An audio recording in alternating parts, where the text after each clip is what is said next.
so many people in it. Starting at 1 o'clock in the morning through 4 o'clock, you get training thunderstorms, torrential rain that fall down in one spot in the worst possible place.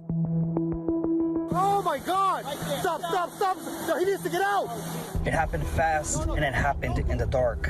One word, catastrophic. We didn't know this flood was coming. Rest assured, no one knew this kind of flood was coming. It's going to be a mass casualty event. Everybody's sleeping, prepare for July 4th for the next day, and we get this. I've never seen anything this tragic in my life. Most important need in a disaster zone. Well, here's the thing. We come to these disasters all the time, Brock, right? There's always water, there's always an abundance of food, there's an abundance of supplies. I mean, we went to do a home cleanup yesterday, and we partnered with a Catholic organization who had all the cleaning supplies we needed. We didn't even need to buy anything. So there's always an abundance of all of those resources. But what there isn't an abundance of is people who are willing to pray with people, people who are willing to share biblical truth with people. A family of 5 sitting right there on the island, and they got washed away. You saw them being washed away? Yes, we heard them. They were screaming.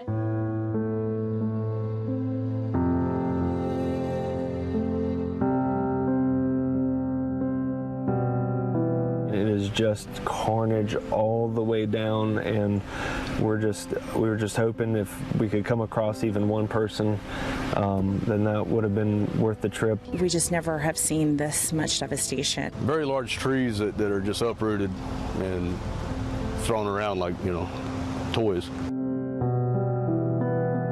We did find a truck down the river that's completely covered in dirt, and we don't know if there's anybody in there or if it was just swept away.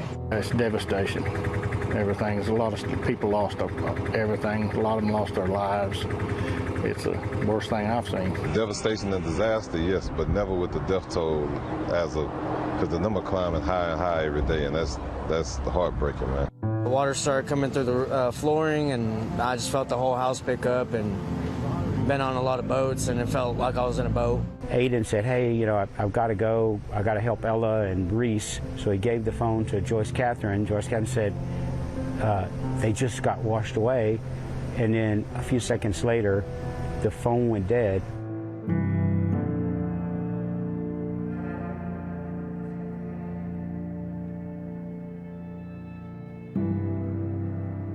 People who are willing to give hope through biblical truth, right? So I think that's really what's needed, because the people that we have so far interacted with on a couple service projects have just been so thankful that we've showed up to be there alongside them.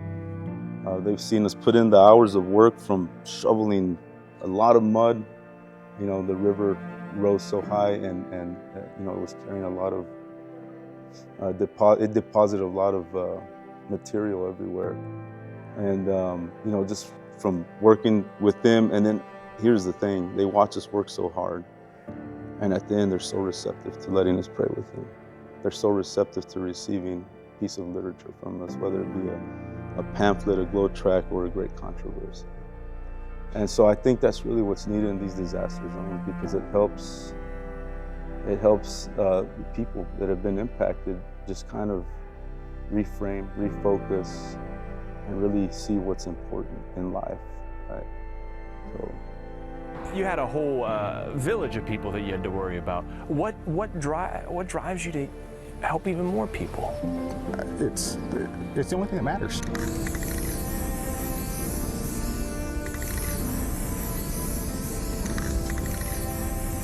My whole purpose of what I do is to give someone 15 seconds to drive by and be like, that's nice. What does heart hurt mean? Everybody can relate to a hurting heart. It's okay for them, for a window of time, to weep, to mourn, to say, my heart is broken.